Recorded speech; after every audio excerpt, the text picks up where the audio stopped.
Have you ever heard of holistic grazing?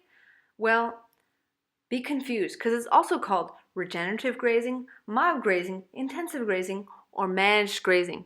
But as far as I can tell, it's basically the same thing. These days we hear all over the media that eating beef is bad for the environment because cattle are excreting all of these different greenhouse gases. But the truth is more complicated.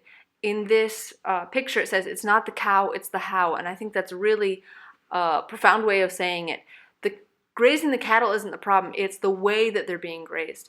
So normally, cattle are kept in one paddock continuously, or kept there until the grass is totally gone and then moved to a new paddock. The result of this method is that over time the cattle are going to be eating the plants they like the most first and not allowing them enough time to regrow. So over time the whole paddock gets less and less biodiversity in the plants, and then that, of course, if the ecosystem is less healthy, then the microorganisms in the soil are also going to become less biodiverse, and the birds and other animals that are using the area are going to decrease as well.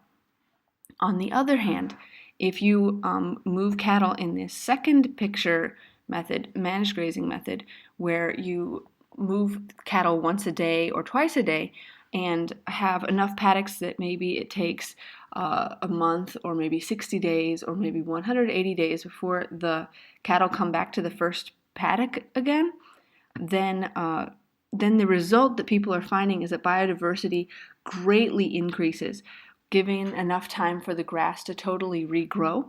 But you'd say, oh, well, if we're not grazing the area at all, it'll just go back to being wild. But if you look at comparisons of just a wild area versus a managed grazed area, the managed grazed area actually has more biodiversity and better plant growth than the totally wild area. You might be wondering, well, why does that happen? The periodic disturbance from cattle coming in and eating the grass, like why would that be better than just having the area be wild? Well, if you think about how nature is adapted, think about the wildebeest on the plains of Africa, or the buffalo on the plains of the United States. Or the bison rather. They come through, it's like almost like a catastrophe. They trample everything, they eat everything, but they keep moving. Well, I wouldn't say they eat everything, they eat most of everything, and they leave it with a layer of manure and trampled everything. And then, because of that, the grasses are stimulated to grow more, and they recover better than if that catastrophe had never happened to them. Also, if you think about, even in my earlier lectures, I talked about how to manage plants for making mulch, and I talked about how grass plants, if you cut off the top, the roots on the bottom die, and so you can actually use a grass plant as like a pump to pump carbon, organic matter into the ground. So if you cut the top of the grass, that goes into the cattle, and then the bottom part of the roots, that decomposes and becomes more organic matter in the ground. And so every time the cattle come through, the organic matter in the ground increases, which, as I talked about in a previous lecture, more organic matter in the soil is correlating with better fertility in the soil, and that is the whole goal of managing the ground regeneratively. This observation of how the grasses respond to intermittent high-intensity grazing was made first by a man who's a white guy from Zimbabwe. His name is Alan Savory, and he has now an educational institute called the Savory Institute, where he educates on this method.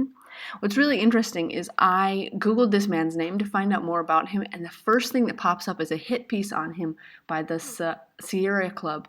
So it's really interesting to me that environmental clubs like the Sierra Club really, for some reason, hate actually effective methods of healing nature. The article by the Sierra Club's primary criticism was that Alan Savory didn't provide scientific evidence to back up his claims. He just had side-by-side pictures of how the ground had improved.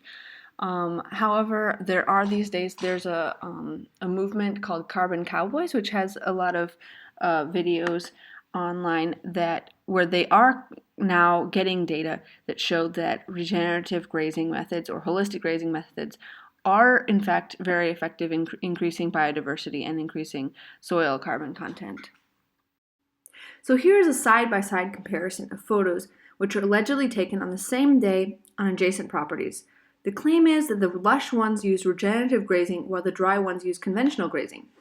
With such dramatic examples, even I was a little incredulous when I encountered these photos in a TED Talk while researching the first iteration of this lecture back in 2018. I later encountered a documentary about regenerative grazing, which gave a more believable yet still dramatic side-by-side comparison via aerial photo. The left side shows regenerative grazing and the right is conventional grazing. The more organic matter in the soil as a result of the grazing practices also increases the water retention or holding capacity, which helps plants stay green in the dry spells. At the Dos Lamas Ranch in Chihuahua, Mexico, they have also had dramatic change in the health of their land. The farmer, Alejandro Carrillo, increased his stocking rate by 3 times and switched to this intensive grazing, long recovery period method. And after 12 years, this is what his land looked like compared to his neighbor.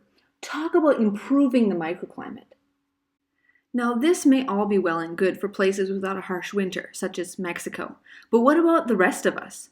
In my next video, I will introduce about my own experience with holistic grazing on my family farm, which is located in northern Michigan, where the snow covers the ground from mid to late November through late March most years. Then you can have a better idea of how this system works in a colder climate.